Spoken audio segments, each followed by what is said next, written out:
The mantra of the perfection of wisdom is proclaimed.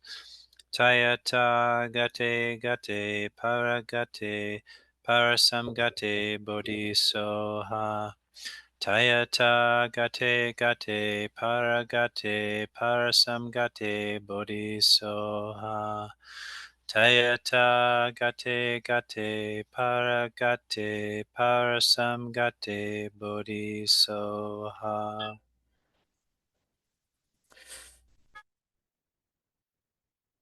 So find your comfortable sitting posture with your back straight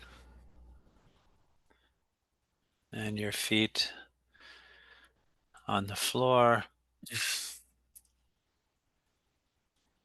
Your hands can be folded in your lap or placed on your top of your thighs. And relax your shoulders. Scan down through your body and find any areas of tension. Relax those as much as possible.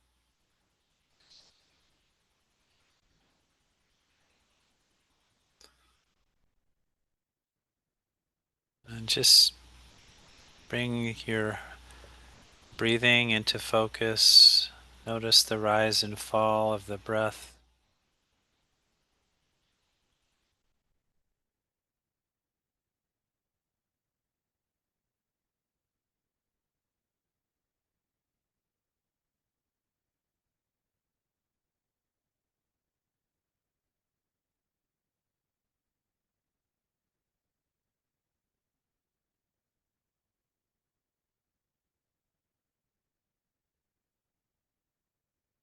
And when the mind wanders, you notice yourself thinking or caught up in emotions,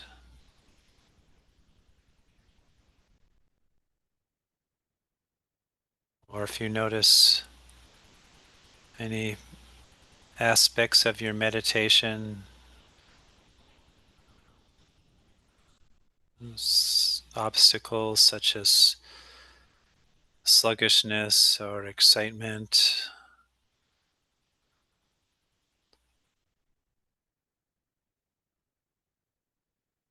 just bring the light of awareness to that phenomena that arises, thought or emotion or hindrance.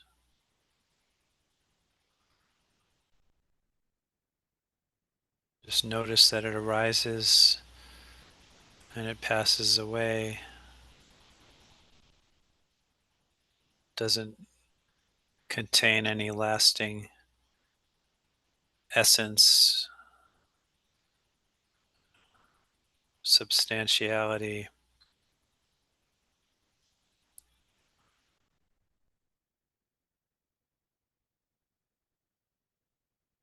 Just bring your mind back to the breath.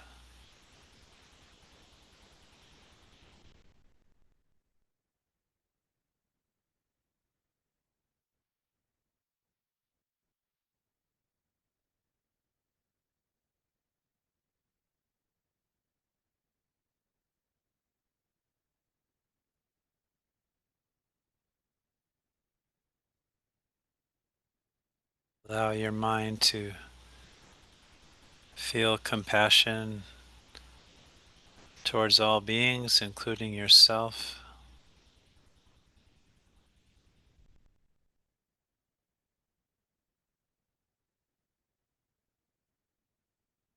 But once again, don't get entangled with many thoughts about compassion. Just generate that feeling.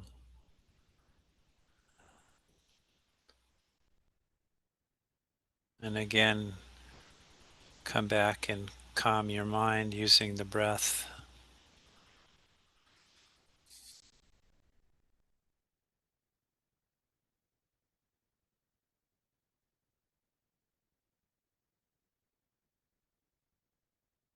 And as the breath gets calm and the mind settles, gradually become aware of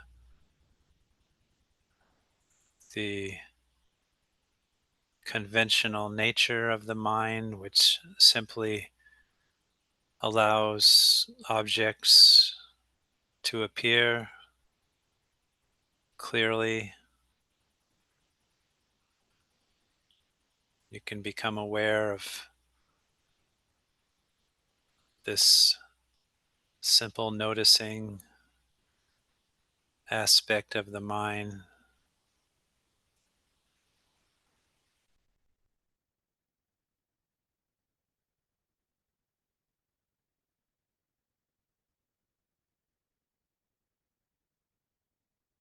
And if the mind again gets lost, you can use the breath to come back, or you can simply return to a clear awareness of the mind that knows whatever is happening in the present moment without any conceptual overlay.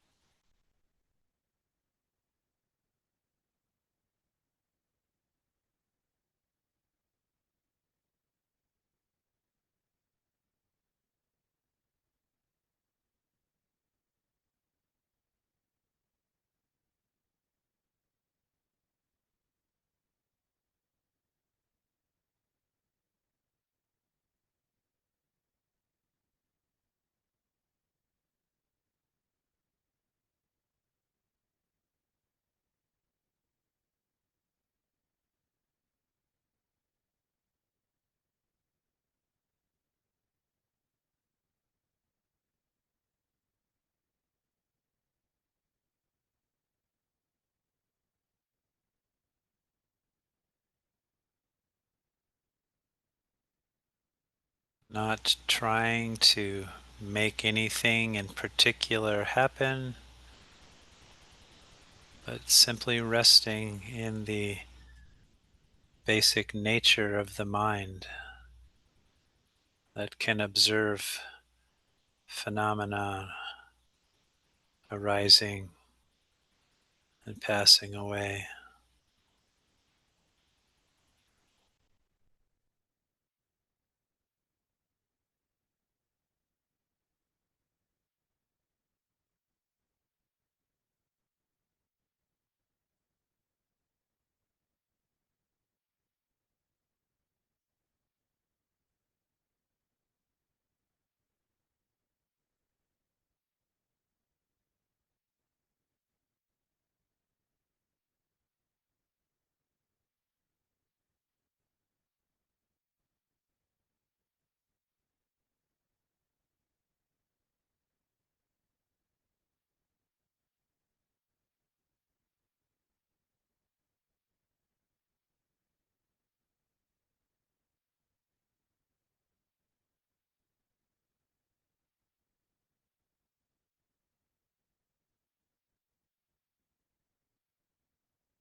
Once you're able to rest your awareness in the clear, knowing nature of the mind,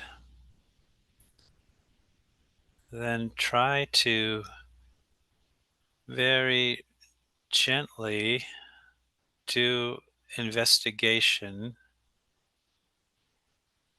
without disturbing the calming factor of your mind, but try to understand and analyze the deeper nature of the mind. This clear, knowing mind lacks any inherent existence. It only exists based on terminology, based on the interplay of dependent factors, the mind and objects that it knows. So that's the deeper puzzle that we have to realize in order to achieve liberating awareness, is to penetrate that deeper nature of the mind, not in a conceptual way, but by seeing it directly. And that can only happen when our mind is completely still, having achieved calm abiding or shamatha, and uniting that with vipassana or insight.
Shariputra Bodhisattva, great being, should train in the profound perfection of wisdom like this.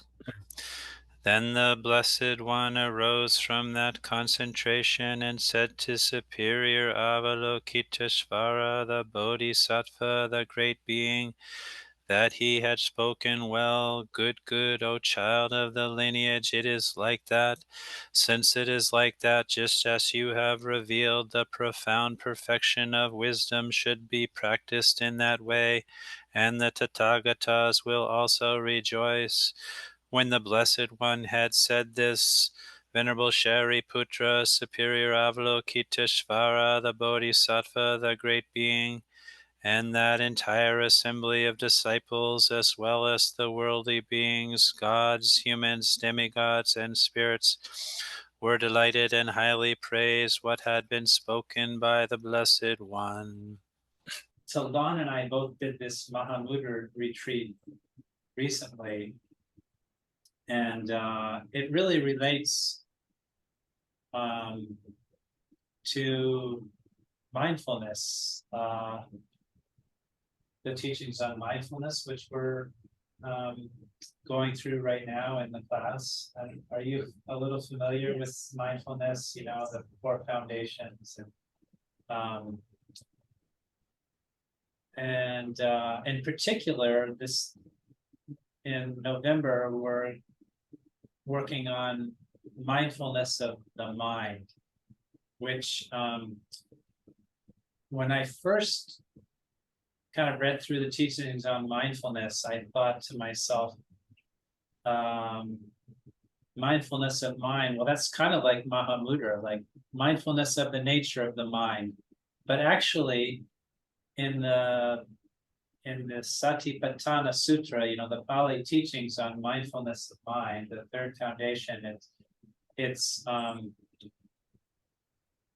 not really necessarily the mindfulness of that deeper conventional nature of mind, you know, the clear knowing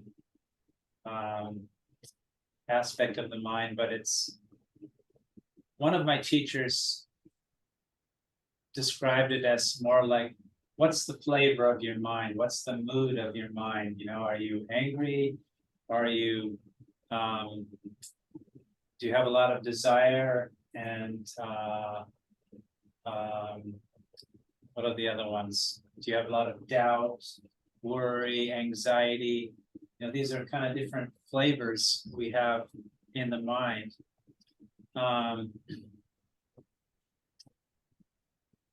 So then I started thinking, okay, where does Mahamudra fit in the four foundations of mindfulness? Like, is it in the third foundation, or is it in mindfulness of phenomenon? But it doesn't really matter, really. I mean, in my thinking, you know, because we can really get lost in all these lists if we go too far. I mean, they're really useful, and I don't mean to say that in any way to kind of diminish the beauty of the Dharma teachings, you know, or to abandon any teaching.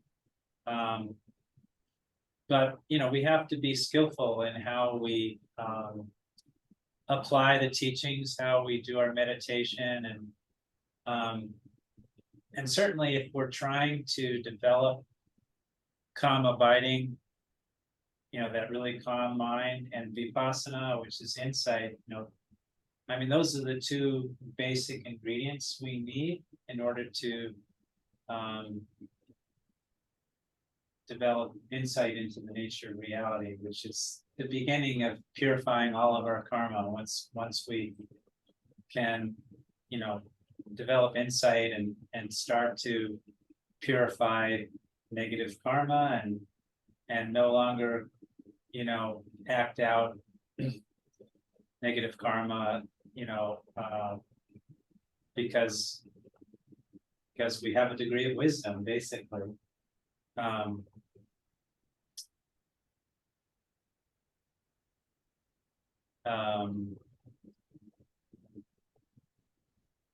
So, yeah, we need those two basic ingredients. And, the four foundations of mindfulness, I mean, it's quite an intricate, detailed teaching. And when I asked Rinpoche about this a few weeks ago when he was here, he I think I remember his answer was something like, four foundations practice is more useful in your daily life when you're kind of walking around and uh, interacting with other people, or just, to use an example, when I was setting up this meeting, I was having all this difficulty with the computer, and a part of my mind was aware, okay, there's a little bit of frustration arising in my mind. Let it go, just because it's just computers, I can't control the computer. And so that kind of situation is, we can apply for foundation mindfulness practice.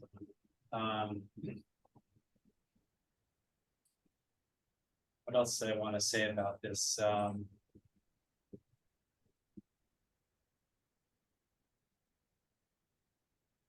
I mean, I think we can still use mindfulness of the four foundations during our meditation, but it just has to be in a balanced way so that we don't start getting lost in a lot of conceptuality, because then that's more like a study session. That's not going to help us develop single point of concentration if we're doing a lot of thinking, and which comes back to that basic balance. In meditation, we're always trying to balance the factors of concentration and insight, calming the mind, using the breath, and our ability to focus on the breath or on the conventional nature of the mind. That can really settle the mind and help us get closer to single pointed concentration. But we don't want to just hang out there exclusively. We want to always be trying to use a little bit of insight, during meditation. We use that kind of factor of insight to check on our meditation. How is the meditation going? Do I have some fault in my meditation? Like, am I getting sleepy and dull, or is my mind wandering a lot? And so there's a corner of my mind that's always kind of evaluating the meditation. But you have to, Rinpoche was using the term, use a dimmer switch, to adjust how much of that analysis that you're injecting into the meditation, so that you don't use too much. Because if you use too much, then that calm meditation you're trying to establish starts getting bumpy, and the mind doesn't settle. So it's always this balancing act.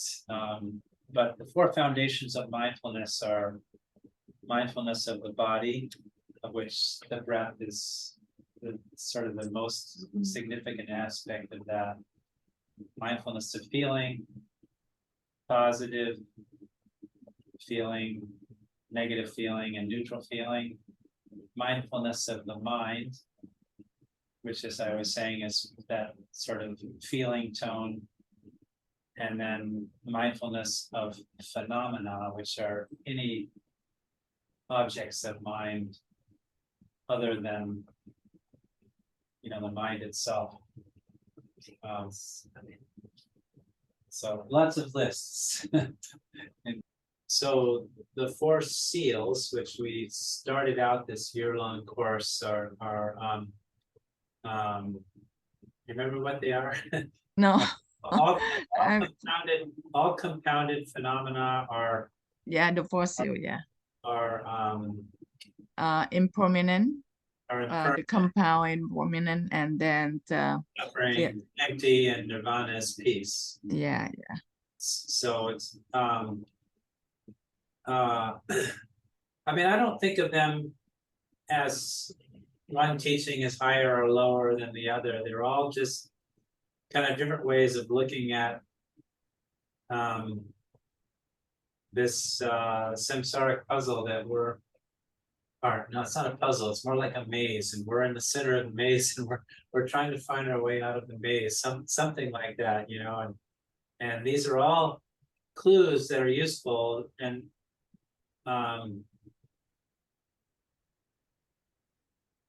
you know, so yeah, I don't necessarily think that one teaching is higher than another or lower than another. It's there are different But ways of saying the yeah, same thing in a way. In a way, it's sort of a I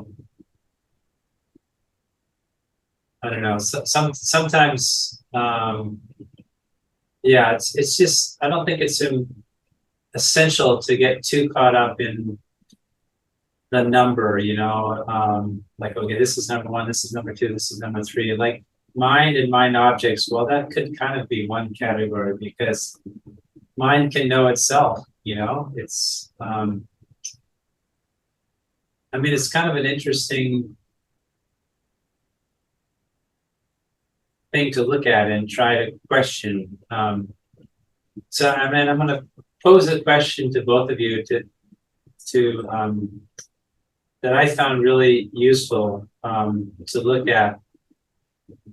So when I was reading in the Mahamudra teachings, it said there are two techniques for meditating on the conventional nature of the mind, and one is to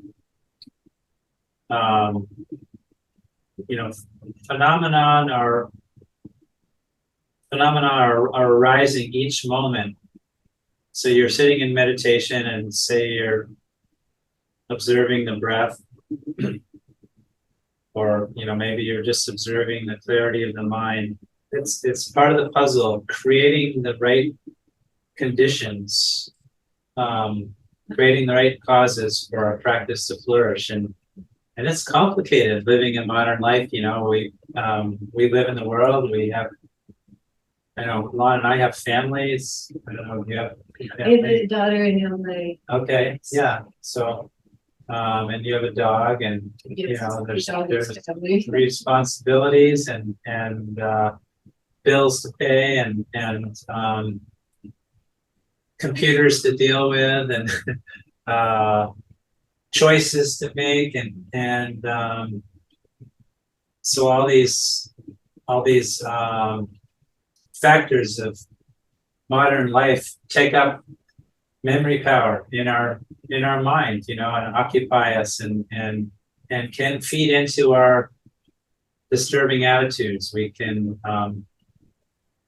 have more worry or more attachment or more aversion as some of these factors arise in different ways, you know, and you know, just driving any place in Seattle can disturb your meditation practice. So yeah, I mean, it's going on meditation retreat is great, but if you only just go to meditation retreat and then you don't really integrate the practice into your daily life, it's of limited value, you know. And I mean, I've gone through many phases of practice in my life where being in school and studying, you know, I practice less and um, you know, it's sort of like the seasons of our life are like the seasons of the weather. You know, sometimes things get stormy and our practice isn't that settled, and we just do our best to get through those periods. And um, you know, here we are right now on a Sunday morning when we could be doing anything else, and so I think the conditions for all of us are pretty good right now. We're able to devote more time to practice than many people in the world that don't have this leisure and fortune. You know, that's one of the um, aspects of precious human rebirth is having time, having leisure time, and we're not slaves. We don't live in a place where there's bombs falling on our heads, or you know, we have to fear walking out of our door for, you know, violence, social violence, political violence, military violence, and um, and we have amazing access to teachers. You know, there's um, every day, you know, there's teachings on the internet, but we also have connections to teachers like Venerable Children, Yangtze Rinpoche, and um, so yeah, it's we have a good opportunity right now, but it won't last. You know, everything's impermanent, and um, I think all three of us probably were more than halfway through our life. I don't know. You could live long. You could outlive us all long. Yeah, I guess you're probably more than halfway. The sand is going out the hourglass. You're 64 too? Okay. I remember Rinpoche has said that the most important is create merit. So Yeah. that will lead us toward, I guess what he means is success. If we create merit, and our path will be, you know, more successful. Perfect. Yeah, I'm glad you said that. I mean, that's such an important ingredient. And I overlooked that for a long time in my practice. You know, I thought, okay, I'll just sit and meditate and I'll make my mind really still for 2 hours, you know, and you know, I was able to make my mind really, really calm, and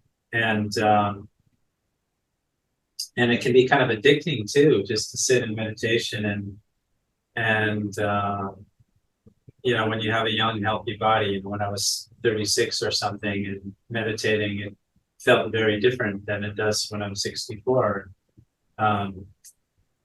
But that unless you're constantly accumulating merit, you know, developing a calm mind alone doesn't transform. It only temporarily puts a band-aid on the disturbing attitudes, basically. You know, like um, you know, when I left these really extensive meditation sessions, the anger, the attachment, all the other emotions, they're right there. You know, I haven't really Them done here. to eliminate them, you know, and yesterday I got a little just a moment of family. My mind got disturbed because I didn't like something that you know, my daughter wanted to use the car for something I thought was frivolous, and and I don't like her driving on the highway at night, I-5 and We parents. yeah, Same. Yeah. So our children, that can be a real source of practice for us. Yeah, I mean, generating compassion and loving kindness, Bodhicitta. Yeah. Bodhicitta. I think. And acting based on those motivations, doing things in the world that are that bring those emotions to life, the four immeasurables, you know, love, compassion, equanimity, and the fourth one, love, compassion. I forget what the fourth one is, but making good works in the world, and then dedicating that to enlightenment. Dedicating our actions. Not just dedicating with this sense of, oh, I did something good, I'm making good karma for myself. That's the selfish motivation coming back in, but always trying to link up your good works in the world with your deeper understanding of selflessness, and not seeking something just solely for your own benefit, but for the good of all beings. And in the same way, reciting prayers creates a lot of merit. Serving our teachers, and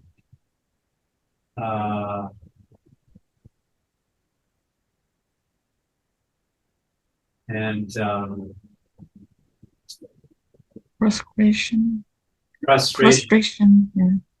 So doing prostrations on the 35 Buddhas, but anyways, regarding prostrations, in any kind of Dharma action, again, like prostration, it's not the actual physical prostration, which is where you're getting all the benefit. I mean, you get some exercise and you move your chi, your energy, so that when you go to meditate, maybe your body's a little bit more relaxed and not so tight. But what's always most important is what you're doing with your mind when you're doing the prostration. Yeah. It's this attitude of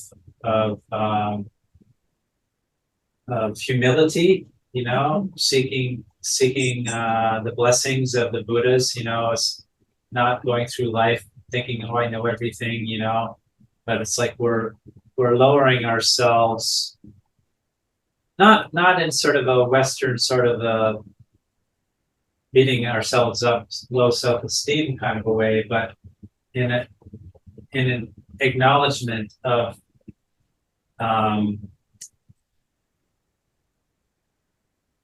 the wonderful Buddha refuge, these Buddhas that can guide us and lead us to liberation and enlightenment. And so it's, this attitude of humility and respect. I mean, there's so many different practices we can do to create merit, Lojong mind transformation practices. Basic prayers that are good to do, are taking refuge and generating bodhicitta every morning, at least. If you have tantric commitments, there's more things you've committed to doing. What is But Tantra is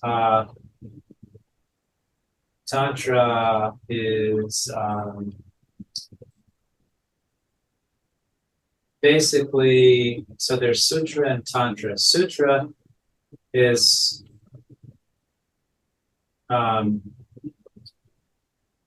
teachings on liberation and enlightenment, based on scripture that's available to everybody. And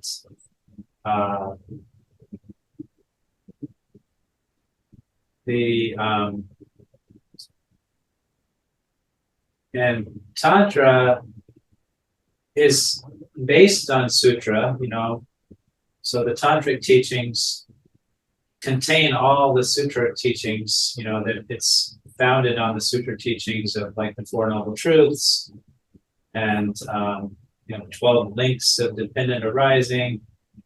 But it has special methods for generating wisdom. So the wisdom in Sutra and Tantra is the same. There's no difference in the understanding of emptiness, whether it's Sutra or Tantra. But in Tantra, there's special techniques that one can use to that are more powerful to generate wisdom. You know, in the West, in modern times, you know, Tantra has been kind of commercialized and misunderstood, and you know, kind of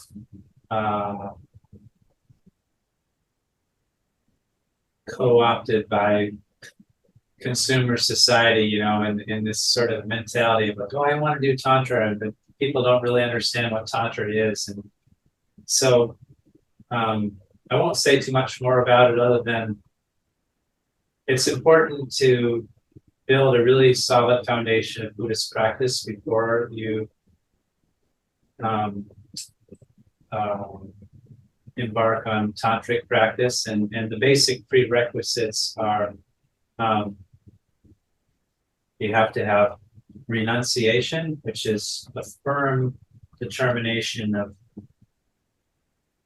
wishing to emerge from cyclic existence. It's like being totally dissatisfied with being on the wheel of samsara, going around and around, always never being able to find any lasting happiness.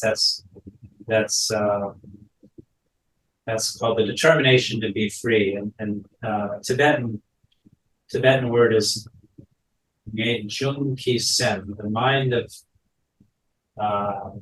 definite emergence, something like that. Really, really wanting to get out. And then the second prerequisite, sort of at least the three principal aspects of the path. Yeah, I think that's the term for this list. Just determination to be free. And second is bodhicitta, the altruistic intention. You have to have supposedly